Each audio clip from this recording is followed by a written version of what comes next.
लो आ गए।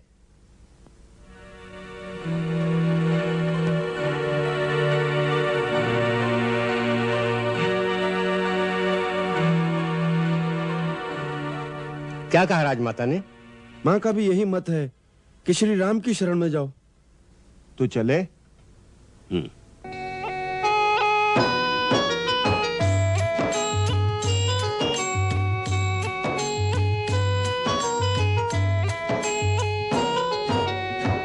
चले हर्षि रघुनायक पाहि, करत मनोरथ बहु मन माहि, करत मनोरथ बहु मन माहि, जिन्ह पाइन के पादुकनि, भरत रहे मन लाए, ते पद आजु बिलोकी हम, इन्ह नैननि अब जाए,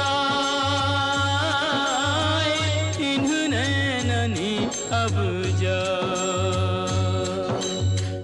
एहि विधि करत सप्रेम विचारा, आयऊ सपदि सिंधु एहि पारा, कपिन विभीषण आवत देखा, जाना को रिपुदूत बिसेखा, जाना को रिपुदूत बिसेखा।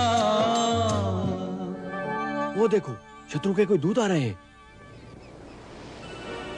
जाओ, जाकर महाराज सुग्रीव को इसकी सूचना दो।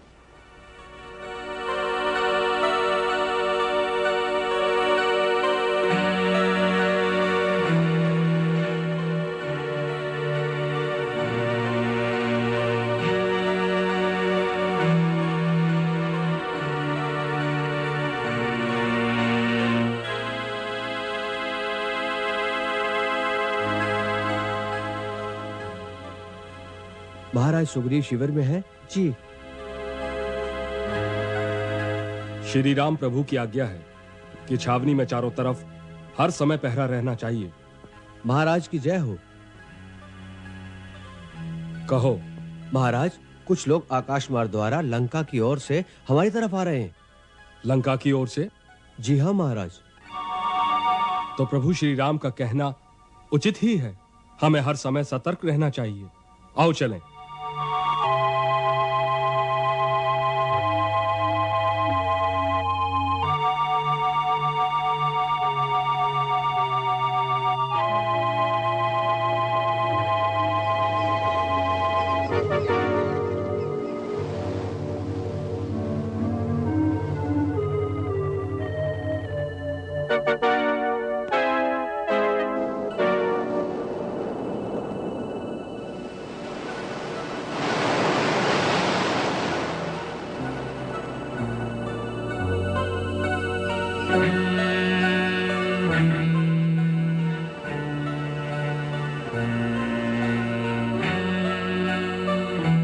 इस प्रकार रहस्यमय ढंग से आने वाले तुम लोग कौन हो? कहां से आए हो? किस विचार से आए हो? सावधान, सब सच सच बताना। मैं जो भी कहूंगा सत्य कहूंगा, क्योंकि असत्य भाषण मेरा स्वभाव नहीं है। यदि मेरा अनुमान ठीक है तो आप किष्किंधा नरेश वानरराज सुग्रीव लगते हैं। तुम्हारा अनुमान ठीक है, अब अपना परिचय दो। हे कपिराज, मेरा प्रणाम स्वीकार करें। मैं लंकापति महाराज रावण का छोटा भाई हूं। मेरा नाम विभीषण है। जब से वो देवी सीता को पंचवटी से हर कर लाए हैं, हमारे बीच मतभेद बढ़ता ही गया है। मेरे बार बार ये कहने पर कि देवी सीता को सम्मान सहित लौटा दीजिए, उन्होंने मुझे बहुत सी कठोर बातें कहकर मेरा अपमान भी किया। इसी से मैं अपना घर बार छोड़कर श्री राम की शरण में आया हूं। भगवान राम शरणागत वत्सल हैं। आप जाकर उन्हें निवेदन कीजिए कि विभीषण उनसे शरण मांगने आया है। अच्छी बात है, हम श्री राम तक आपका संदेश पहुंचा देते हैं, परंतु तब तक आप वहीं रहिए। हमारी छावनी में आने की चेष्टा मत करिए। इन पांचों का ध्यान रखो, हमारे आने तक इन्हें नीचे मत उतरने देना। जो आज्ञा महाराज।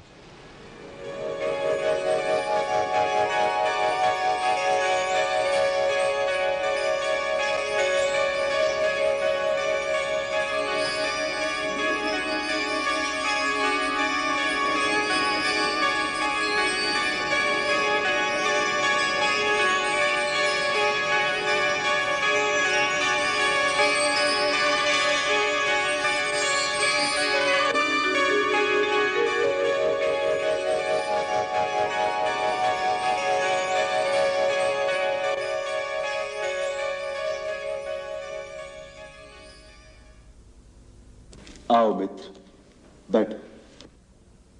रघुनाथ जी, अपने आप को लंका के राजा रावण का छोटा भाई बताने वाला एक असुर आया है। आपकी शरण में आना चाहता हूं, यह कहकर वह आपके पास आने की आज्ञा चाहता है, परंतु वह शत्रु का भाई है। इस बात को गंभीरता से सोचना चाहिए कि उसको अपने शिविर में आने की अनुमति दी जाए या नहीं।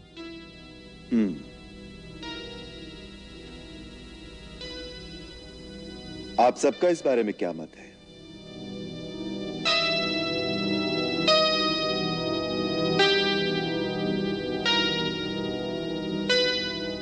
संभव है वो रावण का कोई गुप्तचर हो।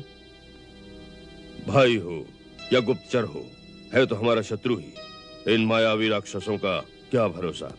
शरण की बात कहकर हमारे दल में घुसकर अंदर ही अंदर हमारा अनिष्ट करें, हमारा विश्वास जीतकर हम लोगों पर ही प्रहार करें। भगवान, हमें उसकी बातों में ना आकर उसे तुरंत बंदी बना लेना चाहिए। वानर राज, जिसके हृदय में कपट हो, वो इस प्रकार खुल्लम खुल्ला सामने नहीं आता। उससे उसका परिचय पूछना चाहिए। वो कौन है, क्या नाम है उसका? विभीषण नाम बताया है उसने अपना। विभीषण? क्या विभीषण नाम बताया उसने? क्यों, क्या शंका उत्पन्न हुई नाम सुनकर? शंका? शंका के तो बादल छट गए विभीषण नाम सुनकर। यदि वास्तव में वो विभीषण ही है तो। हनुमंत, तुम ऐसे कह रहे हो जैसे विभीषण अपना स्वजन हितैषी हो। वो हो नहीं सकता। आखिर वो रावण का भाई है, एक राक्षस है, सो मनमाना रूप धारण कर सकता है। राक्षसों में अंतर्धान होने की शक्ति भी होती है।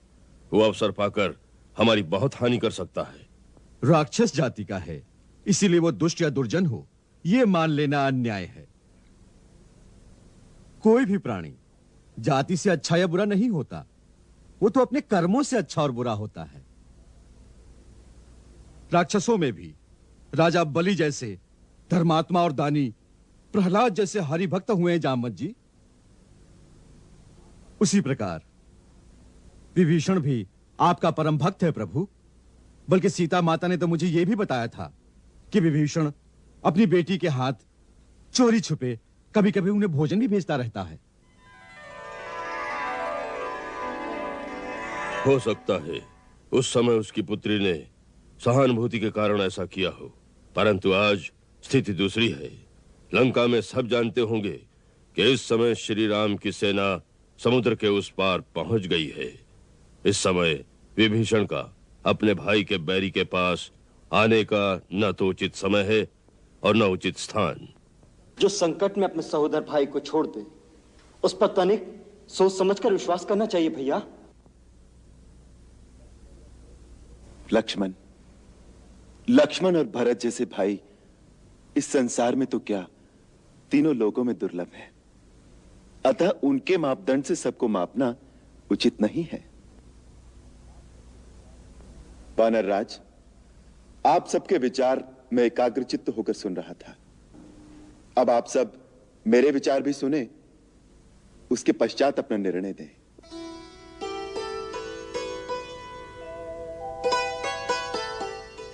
संभव है विभीषण में कुछ दोष हो, उसके मन में कुछ दुराव भी हो, परंतु मेरा एक प्रण है कि जो शरण में आए उसे अभय कर दूं। मित्रता की याचना करता हुआ कोई शरणार्थी बनकर आया है, उसे ठुकराना दोष है।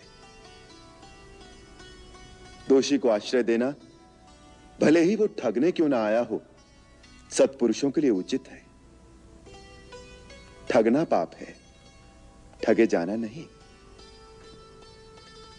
आपका निर्णय उत्तम है प्रभु, और धन्य है आपके आदर्श। हम लोग उसके स्वजन नहीं, फिर भी वो आपसे शरण मांगने आया है। मुझे इसमें कोई कपट दिखाई नहीं देता। मैं आप सबके विचारार्थ एक उदाहरण प्रस्तुत करता हूं, आप उसे ध्यान से सुने। पूर्व काल में महर्षि कण्व के पुत्र महान सत्यवादी महर्षि कंडू ने एक धर्म विषयक निर्णय दिया था। आर्तो वा यदि वा दृष्ट परेशान शरणम गता अरे प्राणानाम परित्यज रक्षितव्यः कृतात्मना।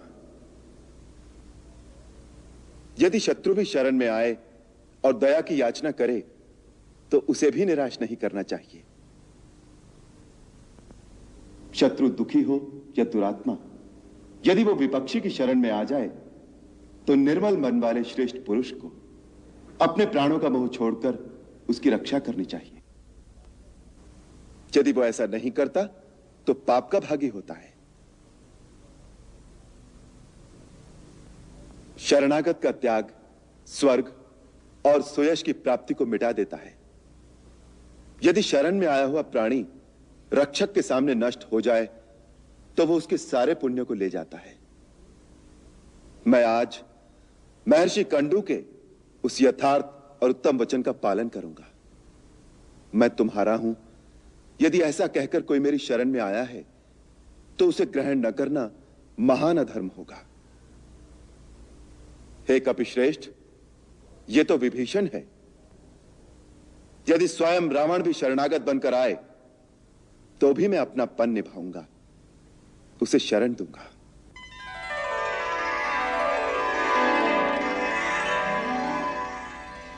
युवराज अंगद, उसे आदर के साथ हमारे पास ले आओ।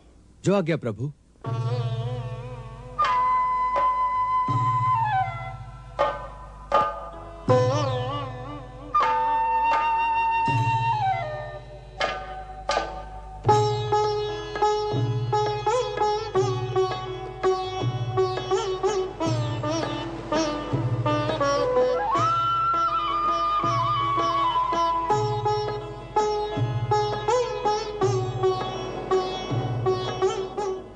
हे राक्षस कुल मणि विभीषण जी, मैं बाली पुत्र अंगद आपको प्रणाम करता हूं। मुझे श्री राम प्रभु ने आपको यह कहने को भेजा है, प्रभु ने आपकी प्रार्थना पर आपसे भेंट करना स्वीकार कर लिया है, अतः आप पधारे, आपका स्वागत है। धन्यवाद।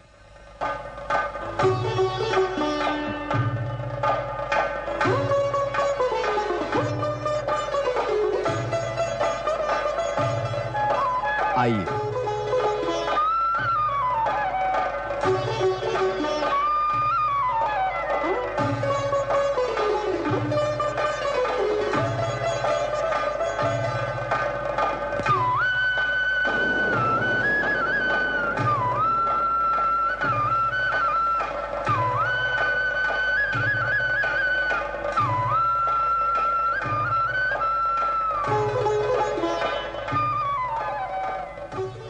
जय श्री राम। जय श्री राम। पधारिए, श्री राम प्रभु आपकी प्रतीक्षा कर रहे हैं।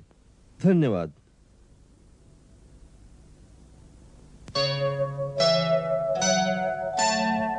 दूर ही देखे वह उभराता नैनानंद दान के दाता।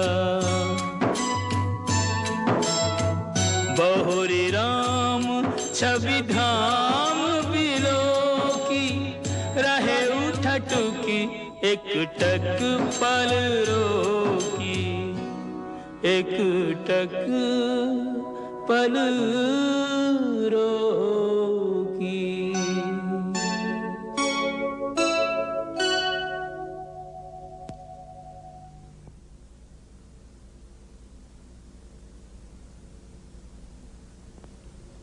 हे नाथ, मैं महाराज रावण का छोटा भाई विभीषण हूं।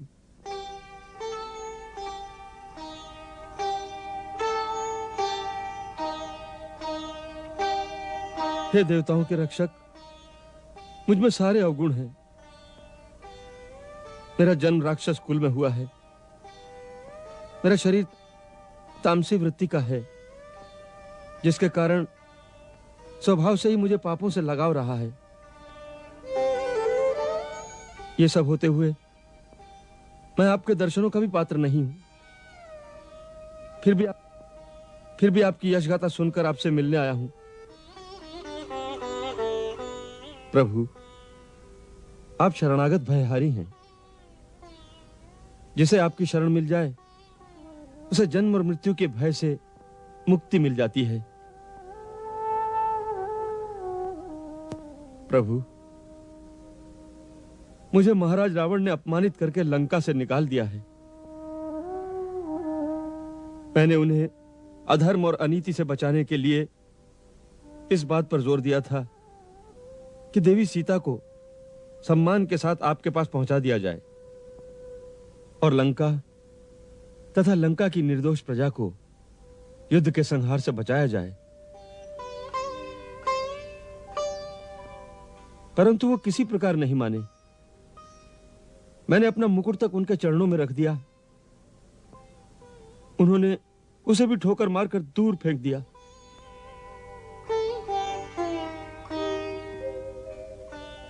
अब मैं अपमानित और तिरस्कृत होकर अपना परिवार, धन, संपत्ति सब छोड़कर आपकी शरण में आया हूं।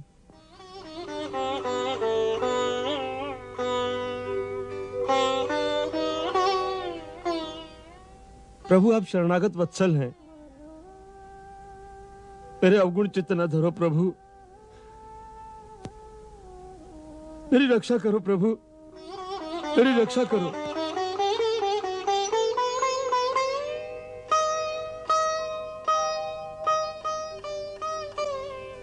आप हमारे शत्रु को त्याग कर हमारे पास आए हैं, अतः आप हमारे मित्र हैं। सो मित्र का स्थान ग्रहण कीजिए।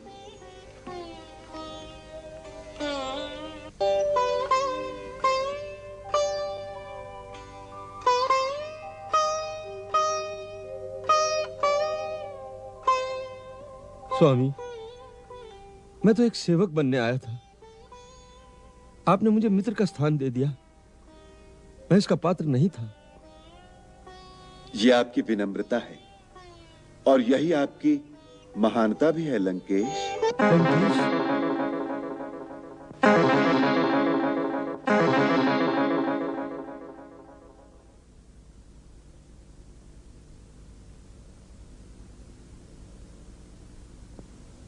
प्रभु, लंकेश तो इस समय महाराज रावण हैं। आपने एक शरणार्थी को ये संज्ञा कैसे दे दी? रावण तो केवल कुछ ही दिनों के लिए लंकेश रह गया है। उसके पाप कर्म उसकी सारी शक्तियों को क्षीण करके उसकी मृत्यु को बहुत समीप ले आए हैं। तत्पश्चात लंका का राज सिंहासन आपको ही संभालना पड़ेगा। युद्ध के पश्चात लंका की प्रजा को एक धर्मपरायण राजा के द्वारा सुख और शांति देने का उत्तरदायित्व जितना हमारा होगा उतना ही आपका भी होगा। आपकी प्रजा का हित आपसे अधिक और किसके मन में होगा? हे प्रभु, आप सचमुच त्रिकालदर्शी हैं।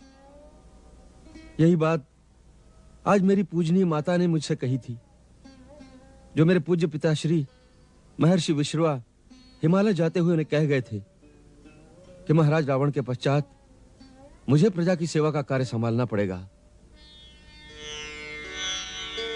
और सच्ची बात यह है प्रभु कि मैं अपने मंत्रियों की सम्मति से आपकी शरण में इसी आशा से आया हूं कि लंका की निर्दोष प्रजा की ओर से आपसे दया की भीख मांगूं, जिससे एक पापी के पाप के कारण सारी प्रजा को दंड न भुगतना पड़े।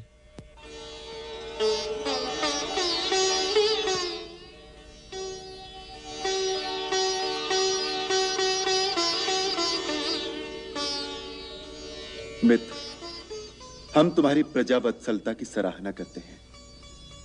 हम तुम्हें वचन देते हैं कि हमारी सेना का कोई भी सैनिक लंका के किसी निर्दोष नागरिक को क्षति नहीं पहुंचाएगा, बल्कि मेरी सेना तुम्हारी प्रजा की रक्षा करेगी। हम केवल उन्हीं का संहार करेंगे जो युद्ध की इच्छा से हमारे सन्मुख आएंगे।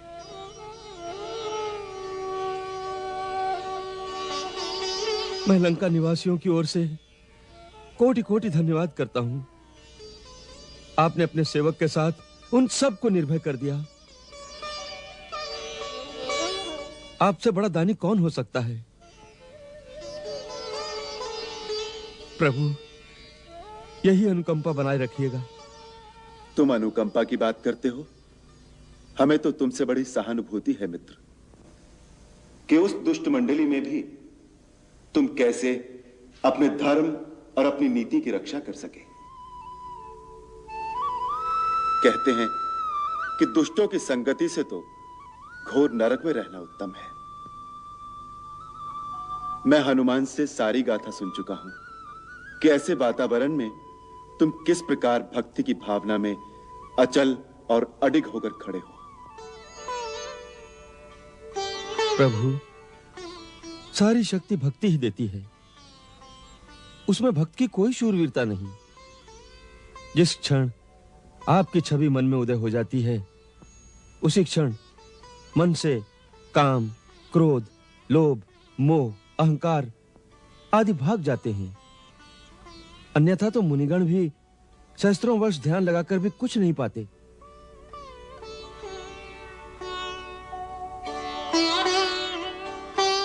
यही परम सत्य है, जो संसार का माया मोह, भाई बंधु, मित्र, परिवार, छल कपट सब कुछ छोड़कर केवल एक प्रभु की ही शरण में जाता है, जिसका कोई आसरा नहीं होता, उसे भगवान स्वयं आश्रय देते हैं।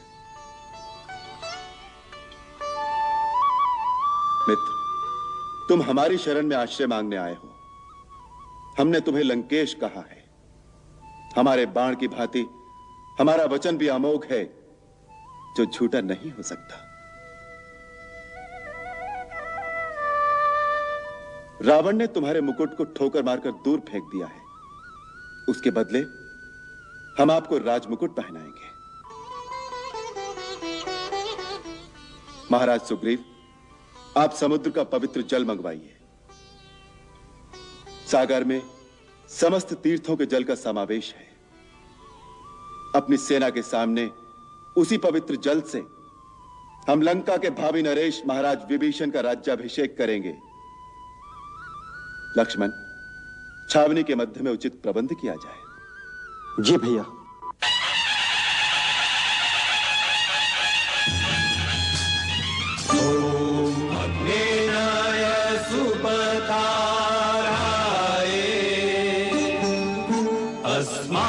विश्वानि देव वयुनानि विद्वान् युद्धस्मज्जुहुराणमेनो भूयिष्ठान्ते नमः उक्तिं विधेम। ॐ स्वस्ति न इन्द्रो वृधश्रवाः स्वस्ति न पूषा विश्ववेदाः स्वस्ति नस्तारक्षो अरिष्टनेमि स्वस्ति नो बृहस्पतिर्दधातु। ॐ द्यौः शान्तिरन्तरिक्षगुं शान्तिः पृथिवी शान्तिरापः शान्तिरोषधयः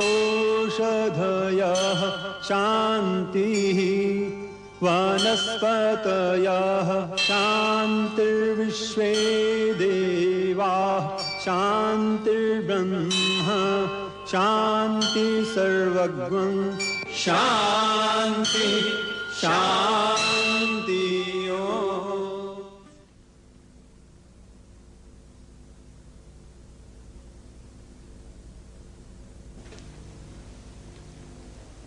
मित्र, मैं जानता हूं कि तुम्हारी इच्छा नहीं है, परंतु मेरी शरण में आने का और मेरे दर्शन करने का फल अमोघ है। अतः मैं सागर के पवित्र जल से, जिसमें समस्त नदियों और समस्त तीर्थों के जल का समावेश है, तुम्हारा अभिषेक करता हूं। जो संपत्ति शिव रावण दीन दिए 10 माथ, सोई संपदा विभीषण सकुच दीन्हि रघुनाथ। लंकापति महाराज विभीषण, लंका का राज्य आपके लिए कल्याणकारी हो। लंका नरेश महाराज विभीषण की, महाराज विभीषण की, महाराज विभीषण की।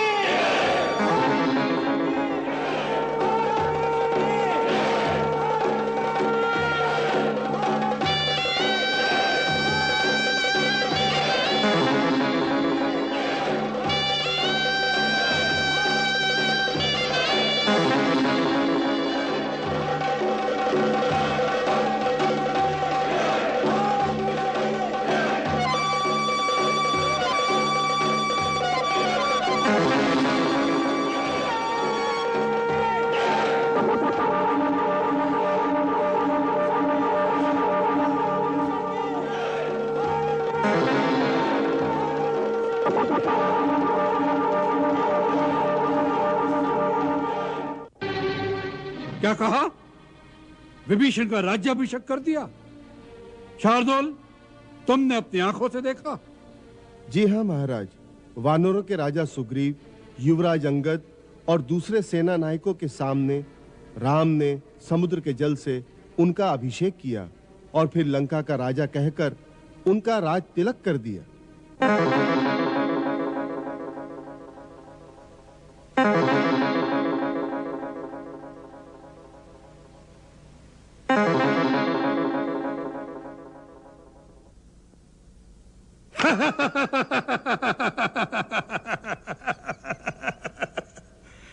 एक भिखारी ने दूसरे भिखारी से कहा, मैं तुम्हें संसार का सबसे बड़ा राज्य प्रदान करता हूं।